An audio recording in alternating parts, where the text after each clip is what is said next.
Kaugnay niyan, alamin naman natin ang pinakahuling sitwasyon sa Tacloban na kabilang sa mga lugar na matinding hinagupit ng bagyong Yolanda.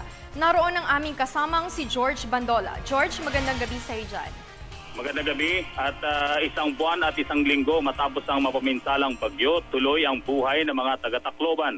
Hindi pa man tuloy ang nakakabangon ng malaking bahagi ng lungsod, hindi pa rin naman tumitigil ang pamahalaan sa pagtulong sa mga nasalanta. Nakita namin ang cameraman kong si Jonito Tagros ang ginagawa ng pamahalaan, lalong-lalo na ng Department of Public Works and Highways mula na rin sa Tacloban Airport na kanilang sinisikap na ibalik yung dating istruktura ng Tacloban Airport kahit lamang sa pamamagitan ng mga kahoy o mga light materials at tuluyang mabubungan ang malaking bahagi nito na winalis ng bagyo. Tuluyang nalinis na rin ang daanan mula sa Tacloban Airport patungo ng sentro ng lungsod.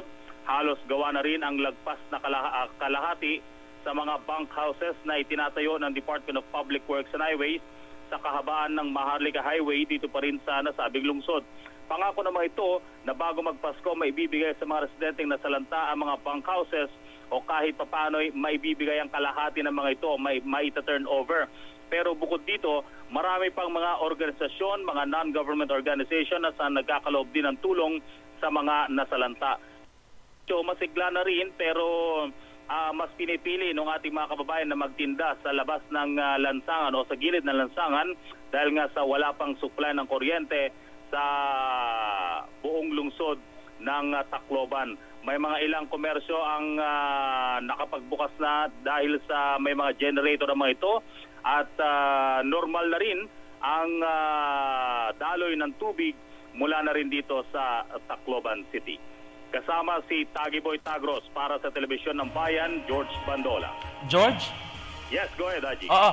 Kasi di ba nung huling balik ko dyan sa Tacloban City, George, meron ako nakitang mga ipinatutupad na Cash for Work program, hindi lamang yung DSWD, pati na rin yung ibang mga non-government organizations at foreign volunteers. Sa ngayon pa may nakikita ka pa rin ba dyan? At meron na bang mga nakakainan dyan na, George, kumusta na ba yung pagdating sa supply ng pagkain ng ating mga kababayan dyan?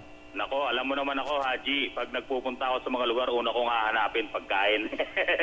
Pero wala pang mga nakakainan, yung mga katulad ng dati mga karinderya, wala pa. Pero sa gilid ng mga lansangan, may mga nakikita na nga ako, katulad ng mga nakaraan, nagbebenta ng mga lechon, mga lechong manok, mga barbecue, meron na rin dito. At may mga itinitindang mga sariwang isda dito ng Maharlika Highway. Doon sa katanungan mo kanina, yung nauna, yung mga pagbibigay ng cash for work, hindi lamang yung cash for work, pero nagbibigay na rin ng mga cash assistance yung ilan sa mga NGO at ito yung ibabalita natin oras na magawa natin yung ilang mga videos na nakunan namin kanina. Pero George, generator pa din ba yung ginagamit dyan bilang supply ng kuryente o unti-unti nang naibabalik ng LEECO at ng iba pang mga nagsusupply ng kuryente dyan sa Tacloban? Alam mo, Haji, sa kagustuhang ibalik yung talagang kuryente, generator pa rin na actually nagpapagalaw sa mga ilang establishmento dito o ilan sa mga hotel. Pero sa kagustuhang ibalik, yun nga pong National Grid Corporation ay naibalik na ang mga transmission lines at ang supply ng kuryente hanggang dun sa mga transmission lines simula pa noong November 27. Pero hindi lamang ito may distribute o yung distribution lines dahil sa nagbagsakan yung mga poste na sana magiging diretso dun sa mga kabahayan. Putol din yung mga malaking mga maraming kawad ng kuryente na sana magbibigay ng direktang power supply sa ating mga residente. So karamihan, 100% masasabi ko wala pa. Generator ang nagpapagara doon sa marami. Maraming salamat sa balitang yan, George Bandola.